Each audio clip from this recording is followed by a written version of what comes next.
Greetings. Hope life is treating you well and everybody is healthy in your family and that there's not great inconveniences with what's going on today. We're inviting you to come and have a conversation with us about risk budget. That is, how much risk are you taking for the rewards that you're seeking? And we're just going to talk about a couple of simple things in here.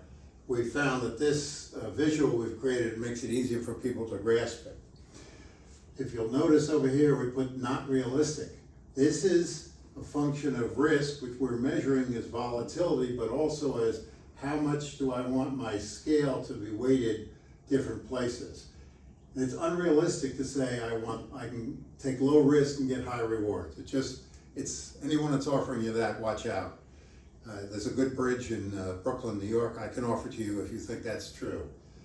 Now remember that taxes are always going to take away from your rewards, so it's a function of timing. Think of it as another axis coming out here. You have to visualize this if you would, but it's something we have to also consider. So what I'm trying to look at is saying, if I have $100, and this represents all my money that I want to put at risk, and I've just broken it into 4 20s right now, because that's the only number of 20s that I had. And let's say I'm going to place them various places. So if I put all my $100 up here at high risk, I'm going to see tremendous volatility. And I recently did a video on reflections on the market, which I will invite you to take a look at, because it talks about what happens when you're a 100% stock investor as compared to other investors. Now, moderate is where you're trying to create some kind of a balance between risk that is achieving rewards and something that's less volatile in the process. So here again, you might put 2 20s here and 2 20s here as part of your risk allocation, and the other 20s maybe split 10 and 10. And again, these are not recommendations. These are just visuals to try to help you think about where do you want your money allocated and where is it now? Because nobody wants to be here.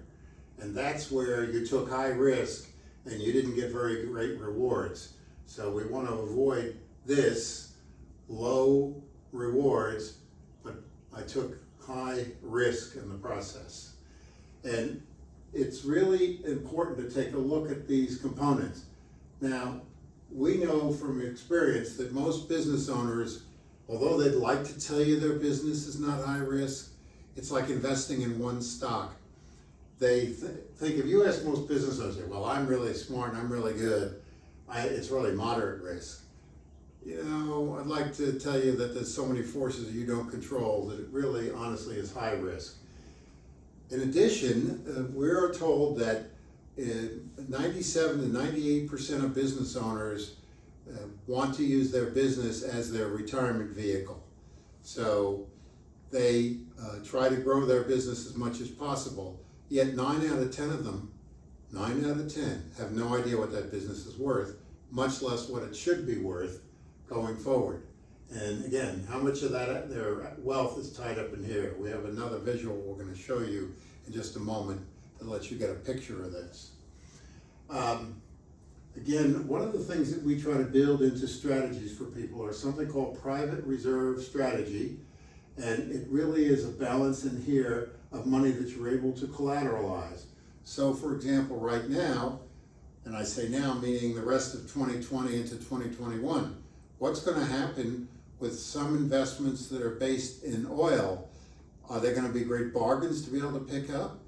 The banks are willing to loan some money on some of the new CARES bill, but again, there's limits to that and how you have to qualify for that. So we want to make sure that you have access to money that you're able to collateralize, because banks always want you to have some skin in the game. We invite you to call us, to come see us, however it's convenient to you. And let me show you one more closing slide.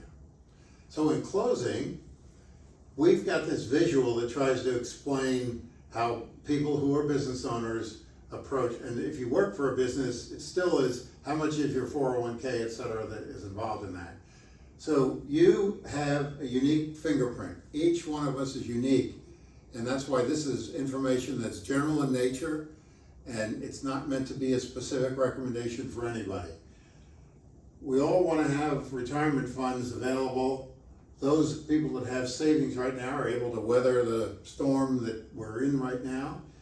There is lifestyle consumption. This is a great time to go back and revisit your budgets and really see where you're spending your money. We recently had a client that found several $100s of subscriptions they were paying every month on automatic bank drafts or credit card drafts that they were able to close down. That's several $1,000s a year. Obviously, people, if you own a home, you have real estate, you may have investment real estate, things like that. We've had discussions about stocks already.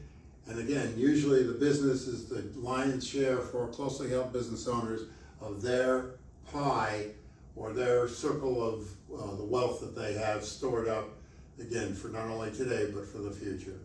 So again, I hope we have an opportunity to talk personally. If not, I hope this has been a benefit to you. Thank you very much.